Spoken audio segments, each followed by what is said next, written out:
क्या नजर लगने से कोई इंसान पत्थर बन सकता है? सोचिए, अगर एक ऐसी श्रापित नजर हो जो सिर्फ एक झलक में ही किसी को भी पत्थर बना दे। पौराणिक कथाओं में ऐसी ही एक रहस्यमय शक्ति का जिक्र मिलता है। एक ऐसा श्राप जो मौत से भी बदतर था। क्या ये सिर्फ एक कहानी है या फिर इस रहस्य के पीछे छिपा है कोई राज? ग्रीक माइथोलॉजी के अनुसार हजारों साल पहले पृथ्वी पर एक ऐसी स्त्री का अस्तित्व था जिसकी आंखों में देखने मात्र से इंसान पत्थर बन जाया करते थे।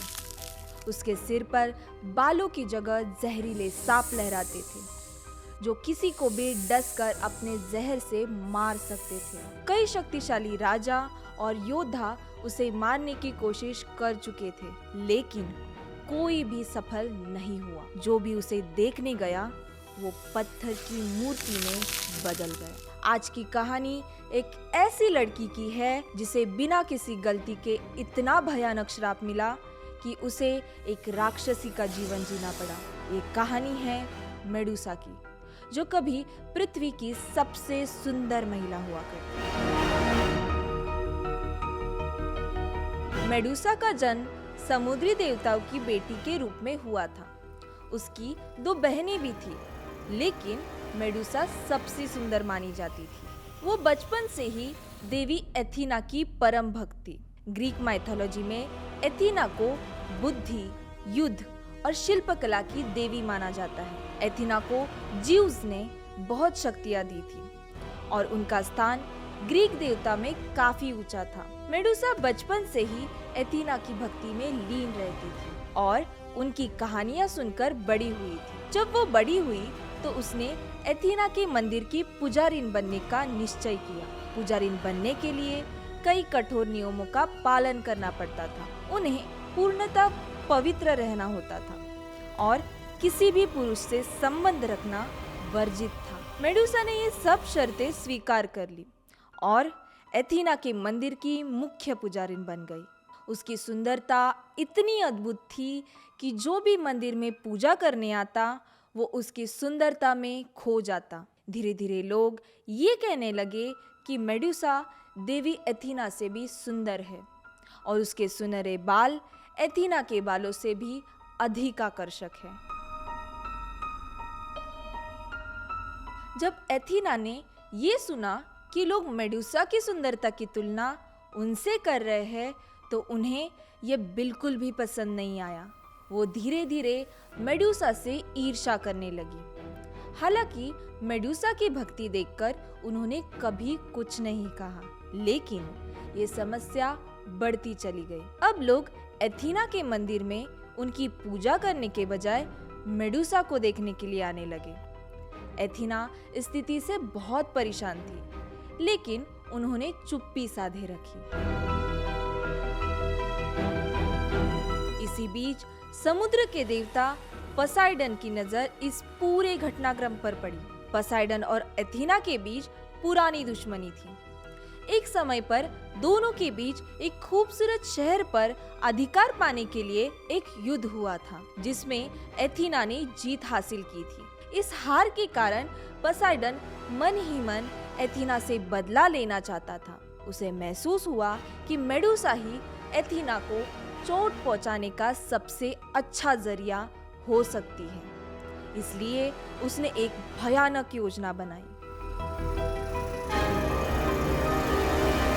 एक दिन जब मेडुसा मंदिर से बाहर गई थी, तब पोसाइडन ने समुद्र की बड़ी लहरों के बीच से आकर उसे रोक लिया। उसने अपनी दिव्य शक्ति और सुंदरता का प्रदर्शन करके मेडुसा को लुभाने की कोशिश की, लेकिन मेडुसा केवल एथीना की भक्त थी और उसने पोसाइडन का प्रस्ताव ठुकरा दिया। मेडुसा के इनकार से पोसाइडन क्रोधित हो गया।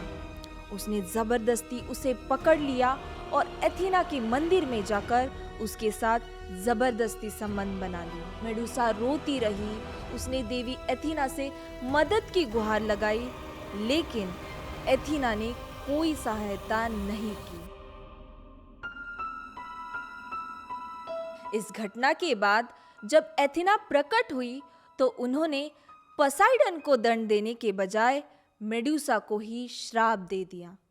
उन्होंने कहा कि क्योंकि मंदिर को अपवित्र किया गया है, इसलिए मेडुसा को इसकी सजा भुगतनी होगी। एथिना ने उसे ये श्राप दिया कि अब से उसकी सुंदरता ही उसका सबसे बड़ा अभिशाप बन जाएगी। उसके सुनहरे बाल जहरीले सांपों में बदल गए और उसकी आंखों में जो भी देखेगा वो तुरंत पत्थर का बन जाएगा।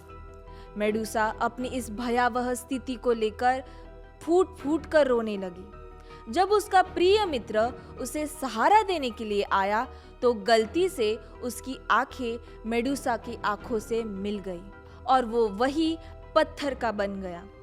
ये देखकर मेडुसा और भी दुखी हो गई। अंत में अब मेडुसा एक राक्षसी बन चुकी थी। उसे मारने के लिए लोग भेजे गए, लेकिन जो भी उसे देखने जाता वो पत्थर में बदल जाता। डर के कारण उसने एक सुनसान जगह पर शरण ली, लेकिन फिर भी योद्धा उसे मारने की कोशिश करते रहे। धीरे धीरे उसका डर पूरे ग्रीस में फैल गया और लोग उसे खत्म करने की योजनाएं बनाने लगे, लेकिन कोई भी कामयाब नहीं हो पाया। इसी बीच मेडुसा देवी एथिना की भक्ति करती रही और श्राप मिलने के बावजूद उसने देवी एथिना से अपनी आस्था कभी नहीं छोड़ी। अब तो देवी एथिना को भी ये देखकर अपने किए पर पछतावा होने लगा कि कैसे एक देवी होने के बावजूद वो एक इंसान की खूबसूरती और प्रेम भाव से जल गई और उसने जरूरत पड़ने पर अपने भक्तों की मदद करने की बजाय उल्टा उसे ही बिना किसी कारण श्राप दे दिया। एक दिन देवी एथिना ने अपनी खुद की ढाल देकर ज़्यूस के नाजायज बेटे परसियस को मेडुसा को मारने के लिए भेजा, ताकि वो इस नरक भरी जिंदगी से मेडुसा को मुक्त कर सके। कहा जाता है कि जब मेडुसा को मारने के लिए परसियस उसके पास पहुंचा तो उसके हाथ में देवी एथिना की ढाल देख वो समझ गई कि एथिना ही उसे उस जिंदगी से मुक्ति दिलाना चाहती है।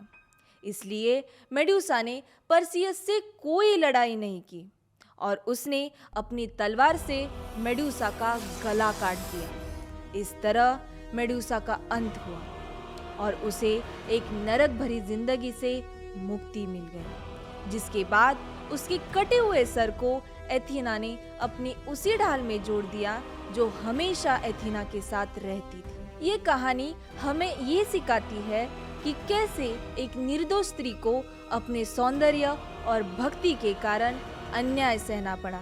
उसकी सौंदर्यता ही उसकी सबसे बड़ी सजा बन गई। क्या आपको मेडुसा की ये दर्दनाक कथा दिलचस्प लगी? तो अभी लाइक करें, कमेंट में अपनी राय हमें जरूर बताएं और अगर आपको ग्रीक माइथोलॉजी के और भी रहस्यमय और अनसुने किस्से सुनना चाहते हैं तो जुड़े रहें। हमारे चैनल को सब्सक्राइब करना न भूलें।